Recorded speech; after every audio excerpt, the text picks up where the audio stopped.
Hi friends नमस्ते welcome to crazy monkey. सो ताजा updates तो मी मुंదుకు వచ్చేసాను। ఇప్పుడు విషయానికి వద్దాం।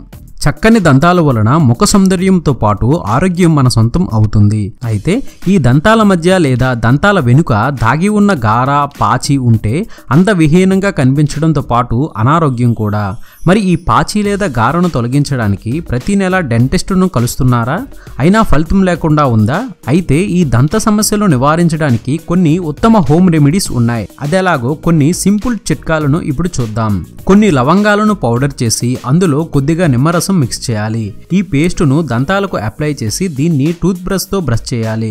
ఇలా రెగ్యులర్ గా చేస్తుంటే పండ్ల మధ్య ఉన్న పాచిని నేచురల్ గా తొలగించవచ్చు। స్ట్రాబెర్రీస్ ను బెస్ట్ నేచురల్ హోమ్ రెమెడీ అని చెప్పవచ్చు। ఇది దంతాలను నేచురల్ గా శుభ్రం చేస్తుంది। అందుకు మీరు చేయాల్సిందల్లా ఫ్రెష్ గా ఉండే స్ట్రాబెర్రీ పండ్లను తీసుకుని వాటితో దంతాలను చిగుళ్లను రుద్దాలి। కొద్దిసేపు ఇలా మర్దన చేసిన తర్వాత గోరువెచ్చని నీటితో గార్గిలింగ్ చేసి నోటిని శుభ్రం చేసుకోవాలి।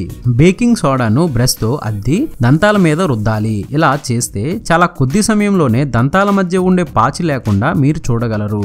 కొత్తిమీర క్యావిటీ సమస్యను కొత్తిమీర తగ్గిస్తుందంటే మీరు నమ్ముతారా? దంతాల వెనుక దాగున్న పాచిని నేచురల్ గా తొలగించడంలో బాగా సహాయపడుతుంది। కొత్తిమీర వాటర్ తో గార్గిలింగ్ చేసిన మంచి ఫలితం ఉంటుంది। కమల లేదా బత్తాయి పండ్ల తొక్కలను ఎండబెట్టి పౌడర్ గా చేసి దానికి కొద్దిగా నిమ్మరసం మిక్స్ చేసి దంతాలకు అప్లై చేసి మసాజ్ చేసి బ్రష్ చేయాలి। ఇలా చేయడం వల్ల నేచురల్ గా పాచిని తొలగించవచ్చు। ఈ పద్ధతిని వారంలో 2 సార్లు చేస్తుంటే మంచి ఫలితం ఉంటుంది। కొబ్బరి నూనెలో ఉండే లారిక్ యాసిడ్ దంతాలపైన బ్యాక్టీరియాలు చేరడానికి దారితీసే పాచి వంటి వలయాన్ని నిర్మూలించడానికి ఉపయోగపడుతుంది।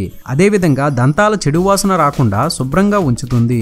రోజు ఉదయాన్నే బ్రష్ చేసుకునే ముందు కొంచెం కొబ్బరి నూనెను వేలితో దంతాలను రుద్దాలి। కొబ్బరి నూనెను మింగకుండా జాగ్రత్త పడాలి। తరువాత దంతాలను నీళ్లతో శుభ్రం చేసుకుని బ్రష్ చేసుకోవాలి। అలోవెరాలో యాంటీ బ్యాక్టీరియల్ లక్షణాలు ఉంటాయి కాబట్టి అలోవెరా జెల్ తో దంతాల మీద రుద్ది తరువాత బ్రష్ చేసుకుంటే మంచి ఫలితం ఉంటుంది। వెనిగర్ దంత సంరక్షణలో బాగా సహాయపడుతుంది। బేకింగ్ సోడాలో కొద్దిగా వెనిగర్ మరియు నిమ్మరసం మిక్స్ చేసి దంతాలను రుద్దుకొని చల్లని నీటితో గార్గిలింగ్ చేసి శుభ్రం చేసుకోవాలి। ఇది అప్డేట్। మరొక ఇంట్రెస్టింగ్ వీడియోతో మీ ముందుకు వచ్చేస్తాను। ఇలా ఎన్నో కొత్త విషయాలను మనకు తెలియజేస్తున్న మన విఆర్ మీడియా యూట్యూబ్ ఛానల్ ని సబ్స్క్రైబ్ చేయండి, మమ్మల్ని ప్రోత్సహించండి। Please subscribe and thank you.